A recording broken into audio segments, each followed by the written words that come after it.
to the EI Expert Series webinar for June. And our topic today, as you can see, is ethical intelligence in L&D. As we kickstart this discussion, I will set a few rules here and talk through what we are going to be doing today. Before we begin, we are EI, powered by MPS, and we lead an emotionally intelligent learning design, guiding clients through digital transformation across the globe. Throughout this webinar, please get involved, do ask questions, share in the chat, join the polls. You will receive the recording by email after the session. And we look forward to an active participation from all of you. Today, like always, we have a very accomplished array of panelists that will engage with you.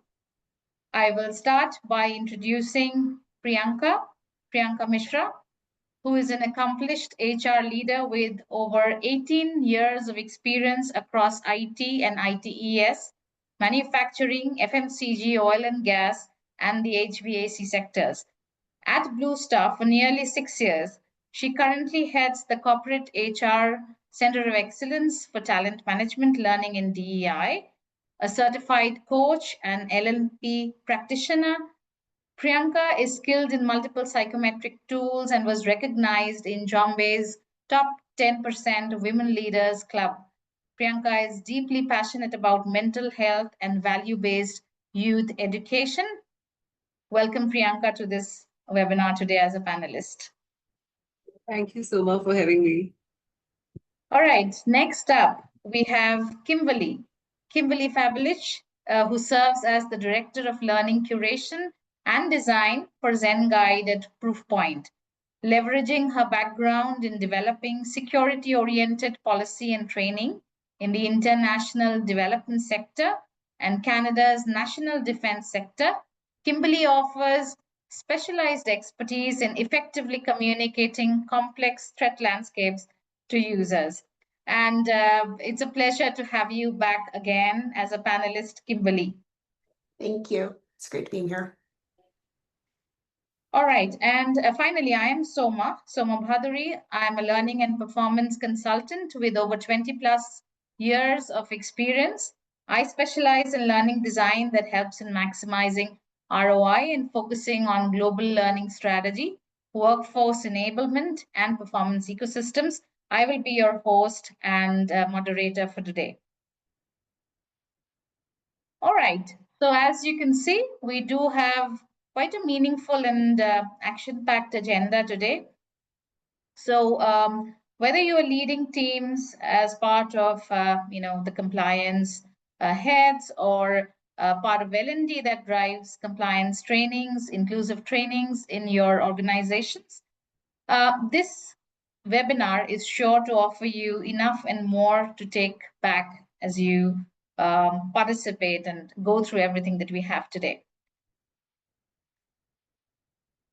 So while we begin our discussion, or before we do that, we'd like to see and hear your thoughts. Do drop them in the chat for now.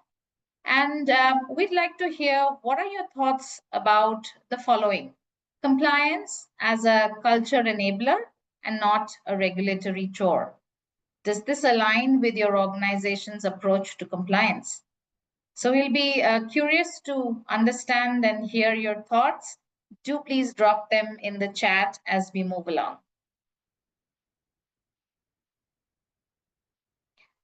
So with that, as you share your thoughts, your inputs, we move to the first section, and we called it From Mandatory to Meaningful.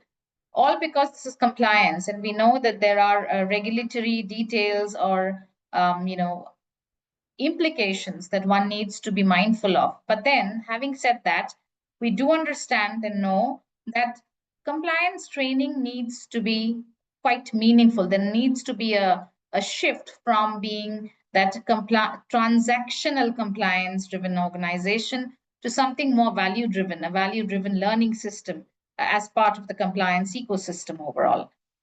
So with that thought, we would also like to hear, before we even get to the discussion, your opinion. So here comes your first poll question. Is your current compliance training shaping behavior and culture in your organizations?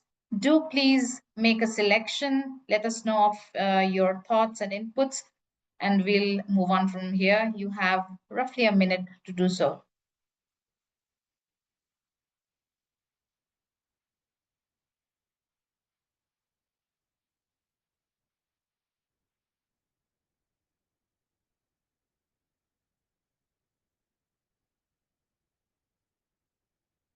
Okay, let's see the responses we have.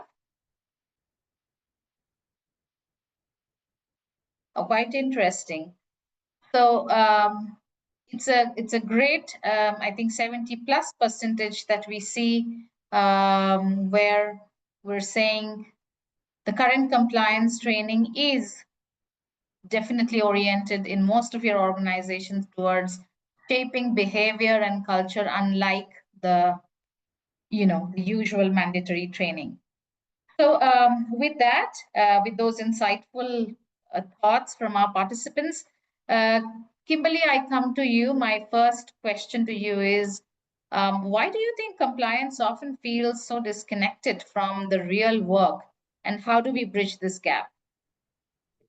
So I would say, I think we've all seen it, compliance training that feels more like a checkbox than an actual meaningful part of someone's role.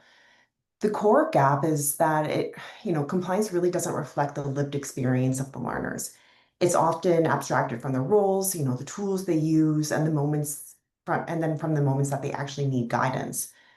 So there's a few reasons why I think that this gap persists. Well, at least in the world of security compliance, which is where I live. For most, compliance training is designed as a one-size-fits-all solution. While there are some exceptions, basic compliance really doesn't differentiate between the needs of, say, a software engineer, a sales rep, a team lead, or someone in HR. Right. That lack of relevance really leads to disengagement. Also, the other thing to note is that content often focuses more on rules rather than the risks, on knowing policies rather than understanding the consequences, or making good choices in these areas where you're not too sure about what to do. Third, the tone tends to be emotionally flat, or even fear-based, which is the opposite of how we want to design for engagement. And finally, timing is rarely aligned to when people actually need the learning. If compliance, think about this. If compliance is only delivered once a year, it's not really supporting behavioral change. You're just only ever checking a regulatory box. So the question that was put for me is, why do we actually how do we bridge this gap? Well, we can start by contextualizing training, designing it so it actually mirrors the real decisions that people face in their specific roles. In cybersecurity education, for example, we move towards that proof point. We've really moved towards short scenario-driven modules that reflect actual threats employees encounter. We embed learning into the workflow through nudges, just-in-time reminders, and real-time simulations so that training actually feels timely and useful. We also lean into emotionally intelligent design, talking about providing people with stories, dilemmas, realistic dialogue that drive empathy and help learners actually connect with their own values and motivations, making it actually sort of situationally relevant for the individual. And finally, we build trust by acknowledging the real tensions that people face, like balancing speed with security, convenience with compliance. So when you're looking at thinking about compliance, designing this with empathy and specificity in mind, we can actually transform compliance from being a barrier into more of a culture building tool. Right. And that is, I think, much needed in the current context. Priyanka, would you like to share, any thoughts bouncing off what Kimberly just shared with us? So, I'm completely resonate with Kimberly when she said that compliance trainings fail when they are really looked at one size fitting all.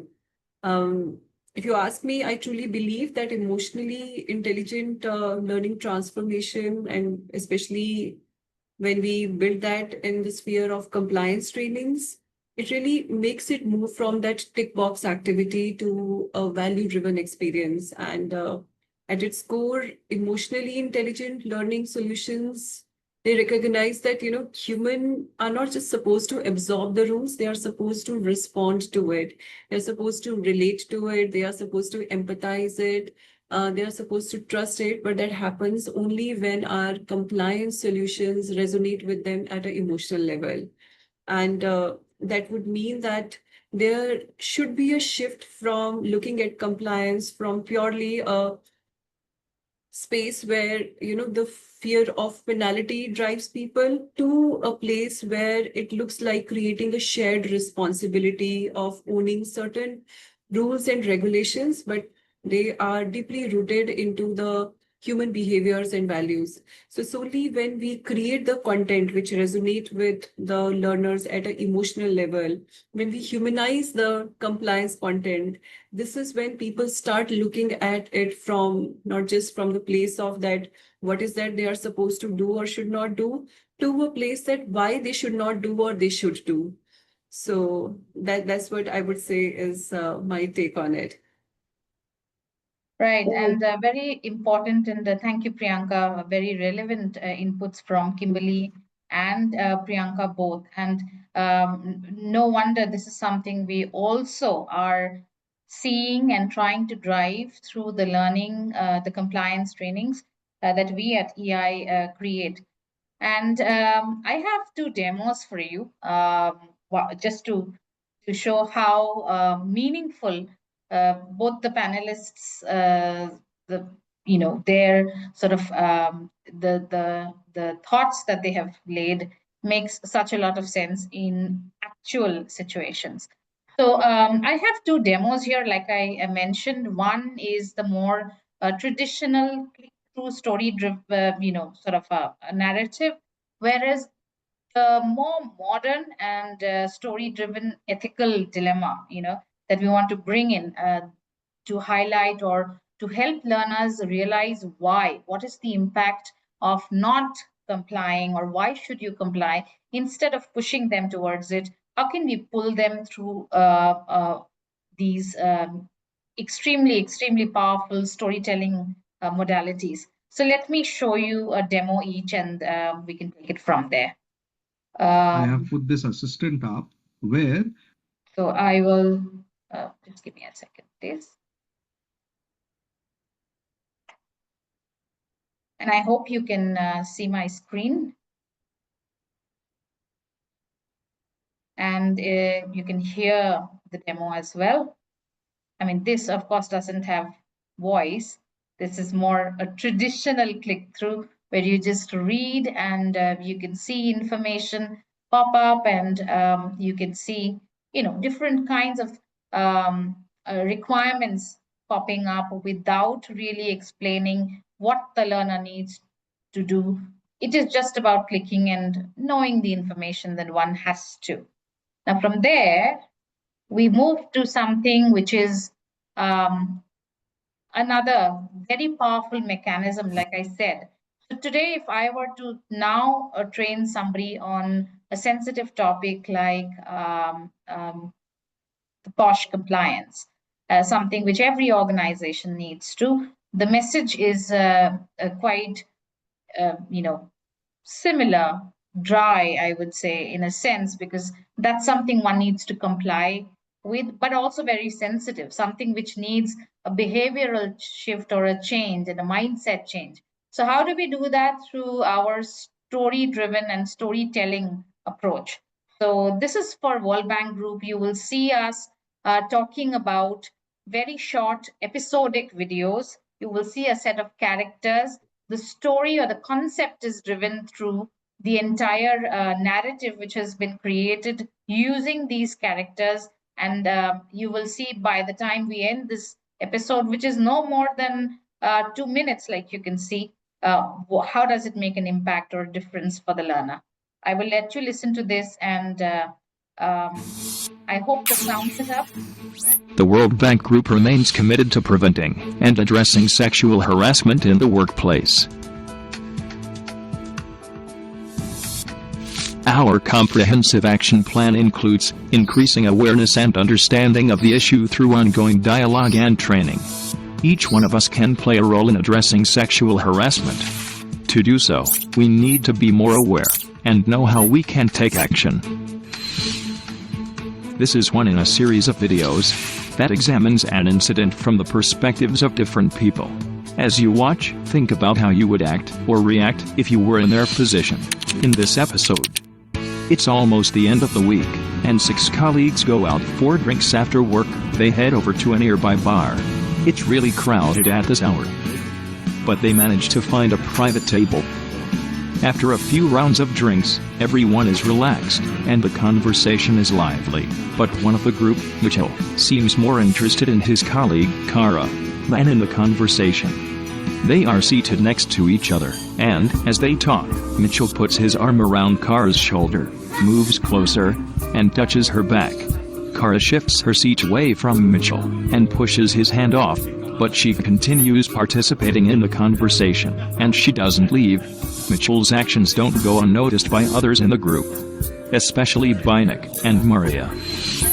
For the rest of the evening, Mitchell tries several more times to get close to Kara, and each time she pushes him away. It seems like Kara has the situation under control. Eventually, the group decides to call it a night and head home. What if you had been in Nick's or Maria's position that night? Would you have done something? How would you have felt about it? Want to know how Nick actually felt? Find out in episode 2, Nick's Confusion. Like you've seen, we've actually drawn the learner to now being curious about what's next. What will one of the characters, Nick, do? And the learner is now an active participant in this entire learning process, which is more like a story-driven dilemma that they're in. And this is the shift that we're trying to make when we say we're trying to move from the mandatory, the prescriptive style of compliance training that has been happening so far to something which is more meaningful, something which is more relatable. With that, we move to the next section, and very close to the concept is inclusivity by design. So what do we mean by that? Now, when we say that learning needs to be inclusive, we're actually talking about including accessibility as part of the learning, making sure that there is emotional safety for a learner as they go through something which is mandatory, as they understand that there are implications of not following, as well as then representing every segment of the learner cohort, if we may say so, which means every type, every generation, every skill set of learner that we touch, which is really the employee base in different organizations. And that's where we say a true inclusive learning would be represented.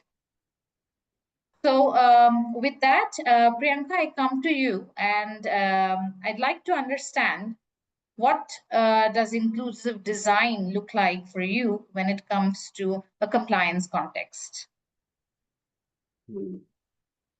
So, inclusive learning design in compliance context to me would mean that we are designing the content, we are creating the content and deciding the delivery methodologies that can resonate well with the diversity of our workforces.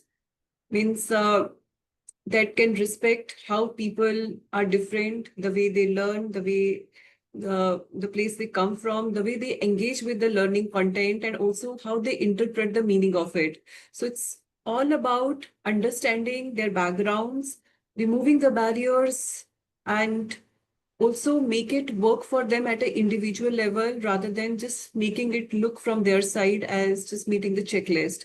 So few of the things which I would like to highlight over here, which are very important, is that the representation, how we are building in different scenarios, different connectors, and different real-time situations, and even the smaller thing like, the voiceovers that we are giving to the content. For example, if someone, the content is, say, for someone in one part of the globe, and the voiceovers are in the, say, the accent of a different part of the globe, people are not going to relate to that.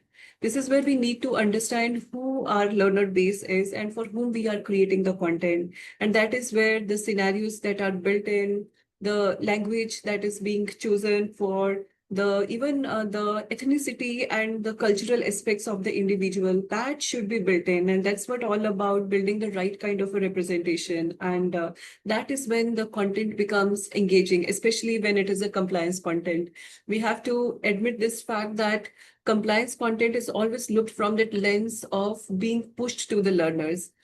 It will be a pulling factor only when they are able to engage with it. And any of the factors which are missing in terms of representation of their side into the learning content, it doesn't take, I think, even fraction of seconds for the learners to get disengaged with it.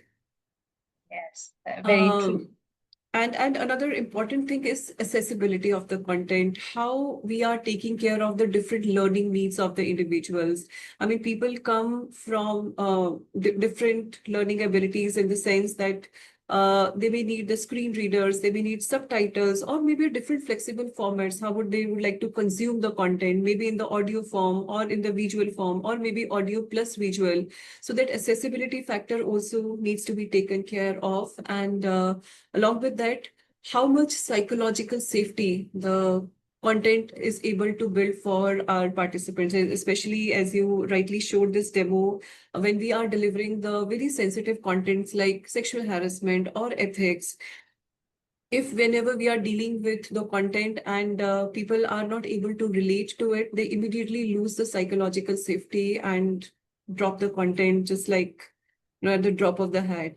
And last but very important factor for me as well to highlight over here is the choice and the flexibility that we are giving to learners. We have to accept, especially when we are having different generations now working at the workplace, they all are having very different learning preferences.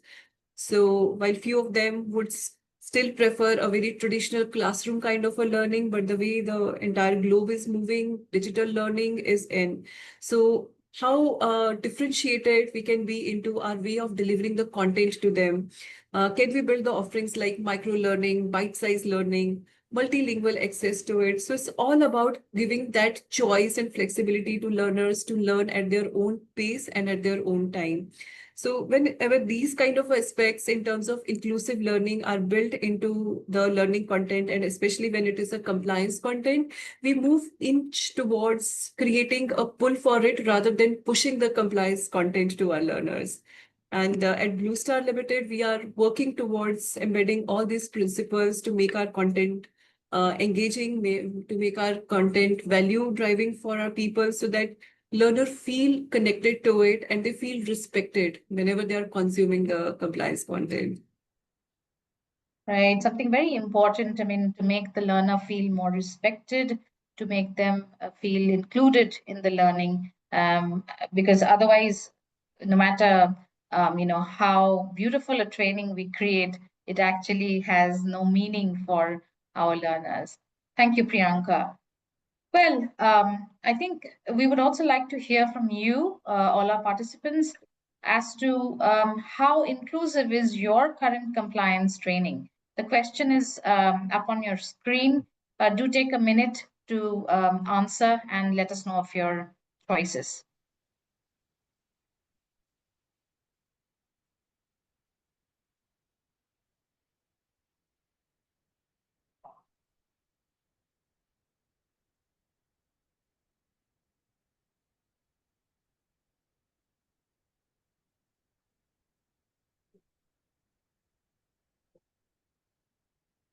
Okay. Shall we see the poll results, please?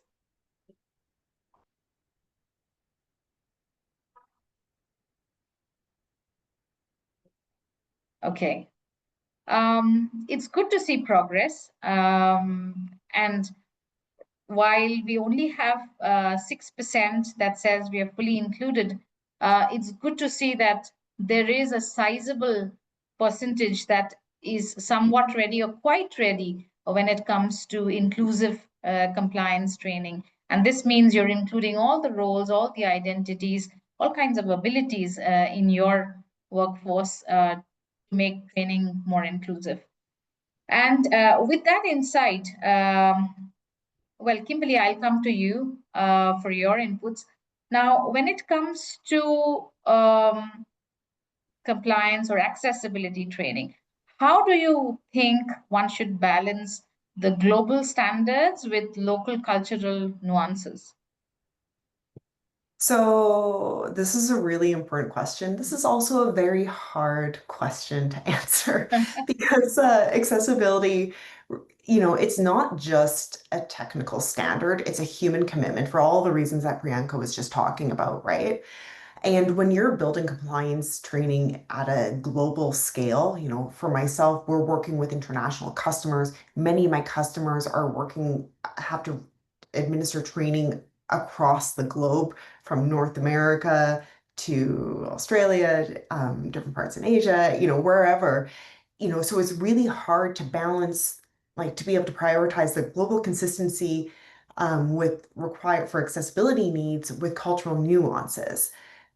But with that being said, if accessibility is really going to be meaningful, you have to really reflect both clear standards and contextual understanding. So what I found to be really useful and effective for me when I'm working with my global customers is taking a layered design strategy. So at a global layer, when we're developing content, we make sure to align with recognized frameworks like WCAG for digital access, ISO standards for consistency and delivery. So we have some sort of set foundation of equity and inclusion. But on top of that, I know it's really important to design for flexibility, knowing that, how people experience and interpret access is going to be really shaped by their culture, language, and even, more workplace norms. And an example, Priyanka kind of touched on, but it's emotional safety. And this is something that's often overlooked in compliance and can really drastically vary across regions. I really wanted to bring this example, especially in the context of encouraging self-reporting of incidents, because in some cultures, so self-reporting is a common compliance requirement for many people, especially in the security space. But in some cultures, direct discussion of ethical mishaps or biases might be taboo or carry some stigma. In others, naming the issues, directly of what happened could feel like a bit of an avoidance. So while the core learning outcome remains the same, let's say recognizing and reporting unethical behavior, security incidents, the way we might want to present it might have to shift. That means adapting a case study to reflect more of your local workplace in one region versus another, talking about dynamics, having role playing, having simulations where you can talk these examples out, or changing the tone of voice to ensure that you're really fostering a psychologically safe environment to report this and not shame. And it's the same with representation, visuals, examples, accents, we were talking, all carrying the cultural weight.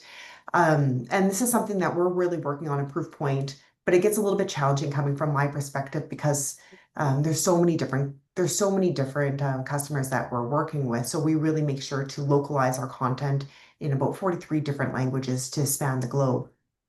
But for you all that are listening to me right now, I'd say, if you're getting any takeaway from this, it would be really striking a balance between consistency in intent and flexibility in execution. Holding firm to the principles of inclusive, emotionally safe learning, but also giving, permission to adapt the path depending on who's in the room, virtually or otherwise. So you're not necessarily changing the lesson that somebody might get in place A versus place B, but you're just adapting it so they can take in the information in a clearer way. So it's more accessible to them. And so that's how I really think accessibility becomes not just a compliance checkbox to make sure that you have the correct tools in place, but you're also creating a really strong foundation for trust and belonging across your diverse workforce. Thank you. And yes, it is important, like you mentioned, um, to ensure execution is done the way that suits the audience. Um, and to demo that, I will actually come to one of the demos I do have for that. But here, what I wanted to highlight is it is not important always to think of learning when we say interactive learning or engaging learning. Learning can be made engaging and accessible in different ways. So to say that, if there is a certain requirement, if there are certain guidelines, it is also important to think how you could use different mediums of different I would say strategies in your learning design that can bring about this change or this impact that the training is required to create. Now, here I will talk about one of our training programs that we created, which was inclusive, had to be inclusive, accessible, and of course, it was a compliance training all about biases and microaggressions. But here, I wanted you to make a note of how simple the visuals are or will be, and but yet without changing a lot of things visually. Do note how audio or the audio transcript or the narrative has been used to kind of convey the message, as well as very simple activities like a click or a selection can make a difference when it comes to sharing a concept. Let me show you the demo and let's take it from there.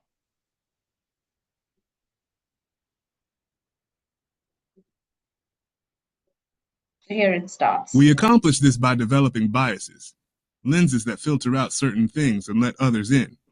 These biases are formed and shaped by our life experiences, cultural background, societal messages, and group identity. They help us to filter the constant flow of information we're exposed to every day. Our automatic filters generally support our established points of view and challenge the points of view with which we disagree. We make assumptions about what's real every moment of our day. We constantly, automatically sort out those 11 million pieces of information. Because of these pre-established filters, we see things, hear things, and interpret them differently than other people might. We might not even see or hear them at all.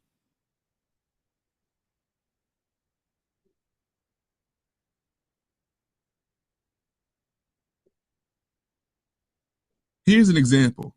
What do you see when you look at this image? Do you first see a rabbit, or do you see a duck? Each of us will see either one or both, depending upon our frame of reference. We do the same thing with people. We interpret them based on how we expect them to be. Only occasionally do we realize how subjective these perceptions are and how much they are affected, not by what is in front of us, but by what we interpret is in front of us, as seen through our own unique lens on the world. We'll explore filters in more depth later.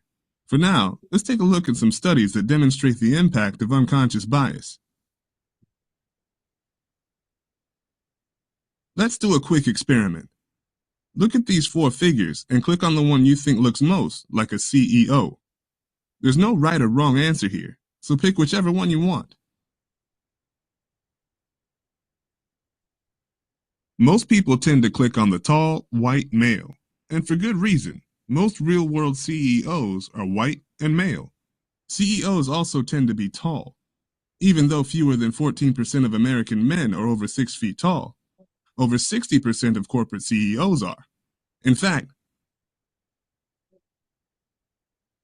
very, very simple example, but then it shows you without changing, there were not a lot of interactions. There wasn't a lot of, animations or things happening on the screen. Just following what the accessibility guidelines tell us. There was closed caption text and there were simple activities, but the narrative has been designed in a way that the particular audience this was created for, it catered to very well. And we had very, very good response for this training and a very high impact feedback that we got from the organization. With that, we finally move to technology and how that should enable us in building trust. Now, while we are all talking about, AI, the Gen AI, which is the in thing and the most, I think, spoken about topic in today's context, AI is uh, definitely helping us or helping us leverage its capabilities in designing absolutely custom or curated learning design content for many users. However, there is a factor where we do feel that AI needs to become more of a trust building enabler. So there is this factor about AI or generally technology, and trust. So with that context, we do see validation even in certain in a report that we recently have checked, where it says that 87% of employees do say that if there is ongoing education or AI education, that boosts further trust in Gen AI, underscoring the need for transparent role-based training in compliance contexts. And AI can play a massive differentiator when it comes to creating personalized, adaptive, role-based training. But is everything happening the way it should? No, there are lots of, I would say, barriers to that, or we do see the concept of trust-centered compliance design coming in at some point. So Priyanka, my question to you would be, um, there are several instances where we see employees or organizations are slightly more skeptical of digital training for several reasons. How can we design compliance learning that builds and not erodes this trust using the best of technology? Hmm. So, Soma, one thing is there that digital learning is in. It is a way forward, especially when we have to manage the scale and we have to reach the geographies. But it's equally important for us to understand why there is still so much skepticism regarding the digital learning. And unless until we won't understand these reasons, we won't be able to remove these barriers from this smooth absorption of the digital learning, especially in the case of compliance for our learners. And two big reasons which I see, which creates this skepticism or promotes this skepticism, is that different learning preferences of the people. Well, a set of people, they are moving fast towards digital learning because it suits them well. But at the same time, digital learning really creates some kind of a isolation from the rest of the group. People still do enjoy that group learning, that group behavior, social interactions, which the human interaction brings on board. Whenever you are doing digital learning, you are all alone. And at the same time, those struggles of maintaining your own motivation to continue with the digital learning. And on top of it, when the content is compliance, you can imagine what more it can bring to the people. So some of the things which I would like to share with everyone over here, that how we can really leverage digital learning, especially in the space of compliance. So a few things from my side to put across onto the table is that the transparency that we could create related to the digital compliance learnings. It's important for us to convey it very clearly, very strongly, and openly to our learners that why this digital learning is there for them, what is that which is really asking them to do, how their data is going to be utilized by the organization, and in short, to say that if we can answer for them what is in it for me, that is where the digital compliance learning, it moves from the place of merely a tick box activity to a value driven experience. At the same time, authenticity is also very important. I mean, AI is there. I know how it's really changing the learning space, but still, if high tech is being preferred, high touch is very much in. So it needs to be a good balance of high tech plus high touch, while AI enables the we people sitting on this side of the table, but I still feel that the high touch, I mean, the human design into the learning intervention, into the learning content, it does strike a chord with everyone. So how we really make our content sound less robotic and more realistic, more humane by using the real world examples, the real life dilemmas, the risk people run with, building in the voices from within the organization, and at the same time, very emotionally intelligent content with which they can relate to, which they can respond to. That is when the authenticity will come into the play and people will start trusting it more. Um, Another aspect, relevance, very important. Well, actually, I look at it as the key that how we are reflecting on the actual risks of the employees. Content should not look like from the prospect of what we want to deliver to them. Content should resonate with people what they are running with the real time problems. If it cannot answer to them into handling their day-to-day dilemmas, I guess we really lose the relevance of it when we have to really make it strike a chord with our learners. So it should be able to engage them seriously rather than being, served to them. So this is where another aspects which becomes very important is to give the freedom to our learners to engage with the content at their own pace. This feeling of control, it really empowers the learners. If they are able to consume the content at their own pace, at their own time, so that really brings a big joy, a big empowerment into the entire play. A psychological aspect, but does play a huge factor into the right absorption and the reception of the content.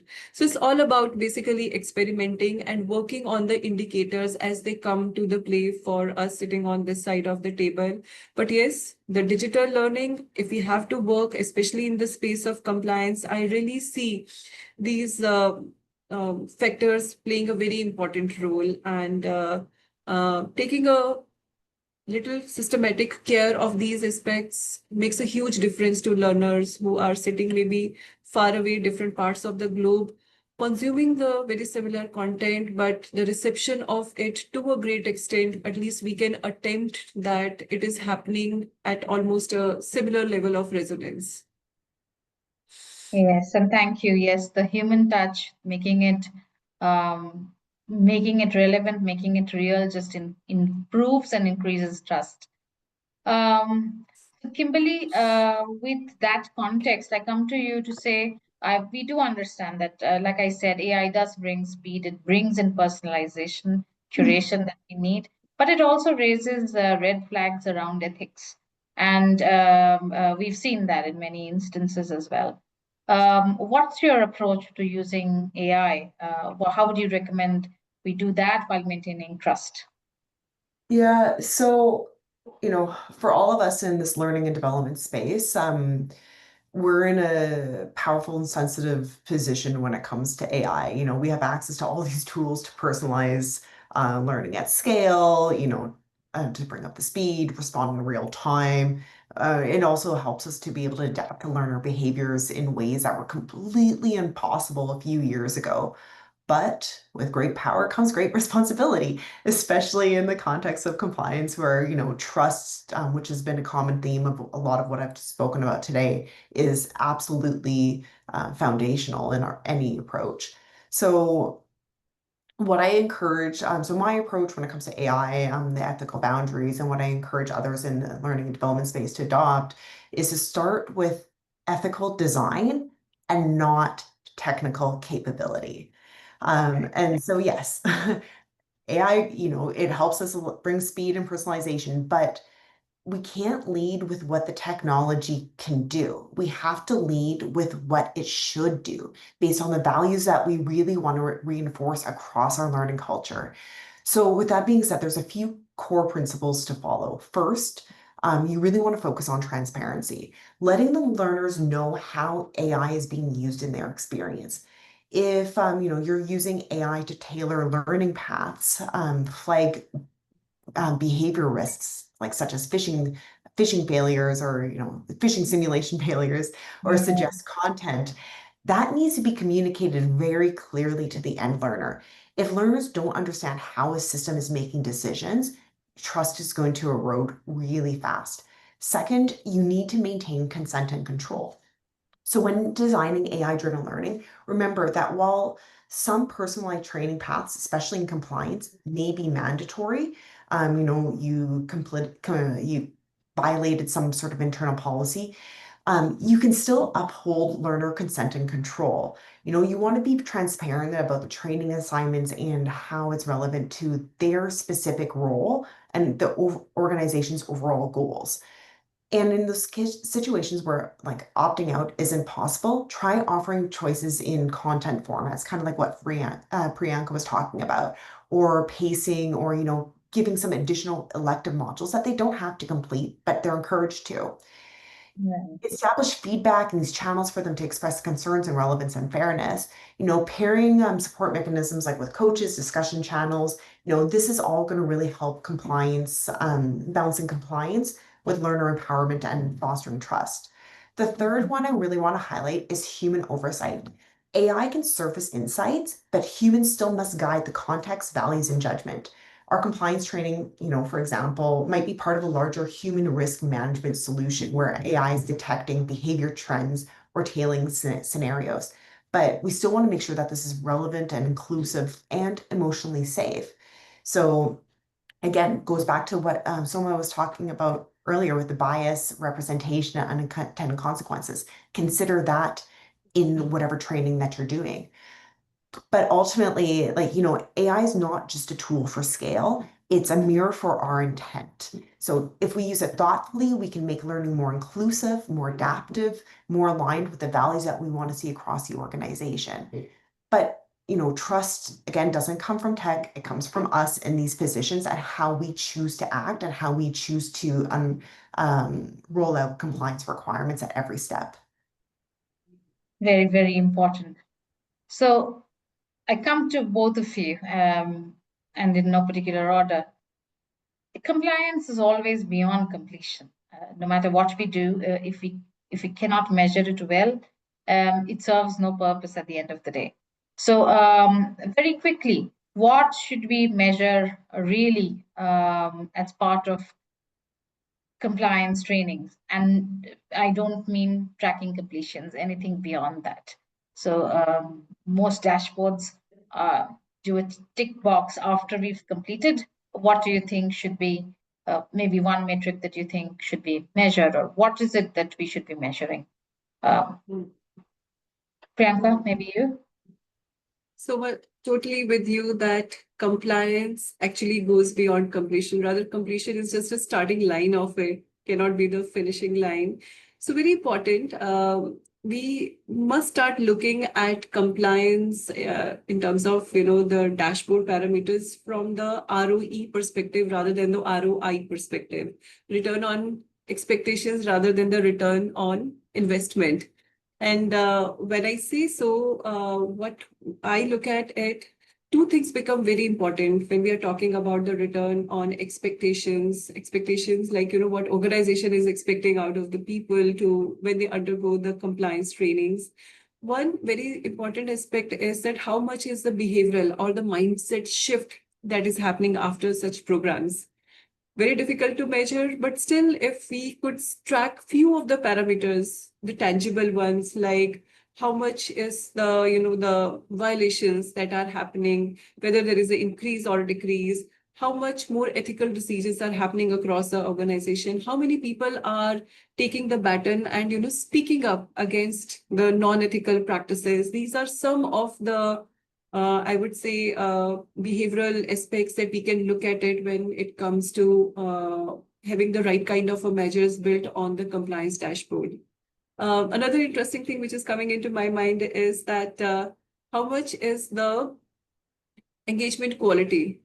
Like when the compliance content is being served to us, are we just browsing through it or are we really into it? And that actually depends upon all these factors of creating an emotionally intelligent content, creating the inclusivity into it, building that trust into that content for the learners. And maybe one of the way to measure is like, what we do after every compliance module, there is always this passing test that we put up. So whether learners have cleared that test in one attempt or more than one attempt, that also shows that what has been the engagement quality for the compliance modules. So such kind of a things, they all are, we build that up with our experience. We build that up as the new indicators are coming into the picture. But this is what I see in terms of that, how compliance can go beyond just completion and can add real value to the organization from just being this tick box activity to really moving to that space of creating that shared ownership and responsibility across the organizations. Thank you, Priyanka. Kimberly, any quick inputs on this? I would say like most compliance dashboards, they stop at completion rates. What clicking phishing simulations are not in my world.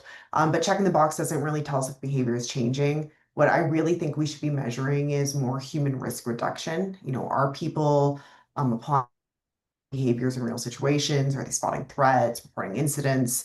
We should be tracking these indicators like real world simulations, behavior trends, response accuracy, even bring in peer manager feedback in your larger tracking.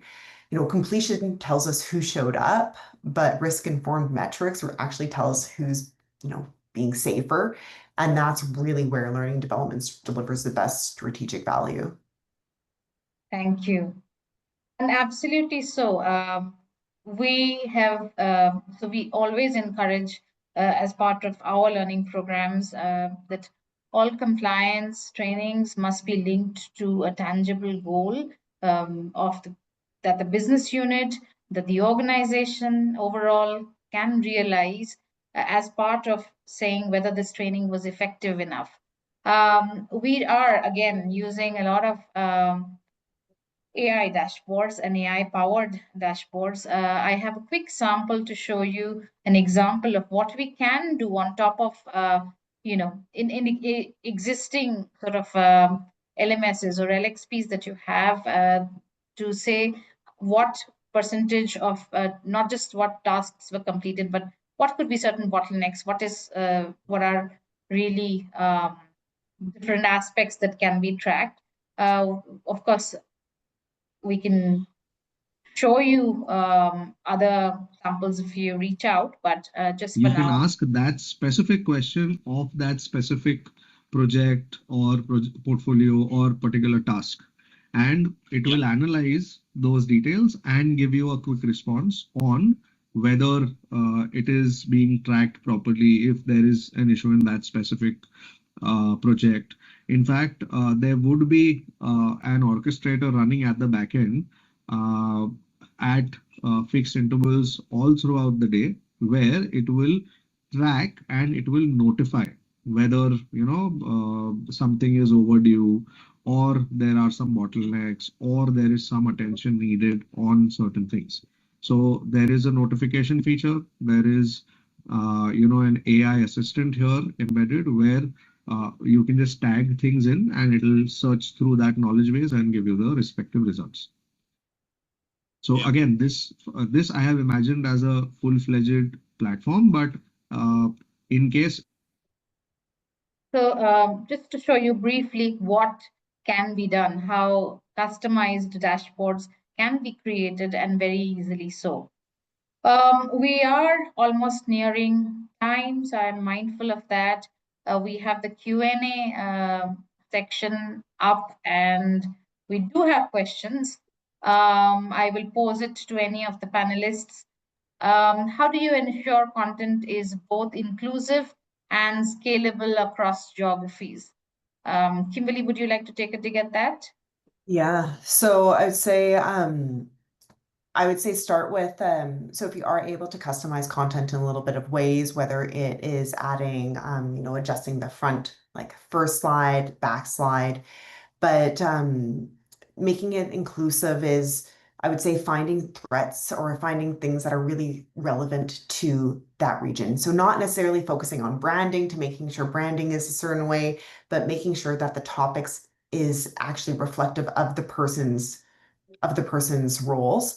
And where you can complement any training that you have with awareness materials. I think people overlook the importance of local awareness materials that people can have and reference at any point that they need. Right, thank you. Priyanka, maybe you can take the next one. So, one of our participants have asked, what's your take on using AI to track learner sentiment or behavior? Any ethical concerns? Well, AI would always be a very interesting indicator to measure the sentiments of the learners in terms of their learning preferences, in terms of the content they really want to consume, or even the mode of the learning as well. But I always believe that while AI always acts as a good lighthouse for us to understand such indicators, but still the human intelligence part, that's something we should always bring into the picture to understand that what is that which is going to work for different cohorts. I always believe in this high tech and high touch balance. Fortunately, we are having amazing tools like, Soma, what you are showcasing, EI, and many such platforms which are indicating the things very well. But learner preferences combined with the human intelligence of the teams who are sitting on this side of the table, when both things married together, that's something when we can really create that winning formula. And because people change, their preferences change, and AI is also what, that goes in, it comes out. Yeah, Some formulas, some, the patterns, some codes that we have fed into it, and that really gives the output only based on that. But human mind, human behavior is such an evolving thing. So it's amazing to have those indicators for scalability, for managing people's expectations, but then let's not always forget bringing in that human touch aspects, and that's where the magic happens. thank you. And if I And could just jump in really quickly on this yes, one, this is a huge thing for like my passion, transparency. I cannot underscore the importance of transparency to your learners enough, especially if you're using this to track any sort of their behavior, things like that. Make it clear to them of how it's being used, and also give them channels of how they can discuss or challenge or ask questions. Don't leave it in a black box. Make sure that they have the ability to express their thoughts. yes, thank you for that, both of you. And I would just add on when we say any ethical concerns with AI tracking learner sentiments, no, there shouldn't be if we're using the right, I would say, checks and balances in place. If you keep your, the knowledge base or the architecture in a way that data is secure, you give access to only those that require it. The models are not trained to make data public. You can keep your, the closed or the LLMs in that manner. That should help you in avoiding any such concerns or any ethical concerns per se for using AI to track learner sentiment. All right. And now for the one last question that we can take, how can we design compliance training so that learners don't feel the urge to skip ahead, not through restrictions, but through genuine engagement? I think I'll take that. Well, we showed you a couple of mechanisms today. Make the content relatable, make situation and scenarios exactly what a learner will face in their workplace. Curate learning. Don't create trainings that are one size fits all. Try and leverage the power of technology to create curated compliance learning paths for your learners. And then we do not need anybody or nobody would feel the urge to skip ahead. Rather, I think we've seen brilliant trainings and outputs that we've seen with our client organizations where learners have become compliance champions or ambassadors for their organizations, and they've actually helped in a much more transparent incident reporting, or we've seen a healthy reduction of different kinds of compliance risks, whether it's cybersecurity or a data breach or even ethical violations and so on and so forth. So yes, I think that thank you for all the participants that shared these questions for us. We're at the top of the hour, so we just wanted to let you know that all the participants as well as registrants will receive our thought leadership assets, this impactful ebook, and a very, very important research brief from Brandon Hall. You can contact us if you are really ready now to redefine your compliance trainings. But with all of that, we thank you for joining us today. And we thank our panelists for their very, very insightful inputs that you've shared with us. Thank you, everybody. Have a great evening or a great day. Thank Thank you. you.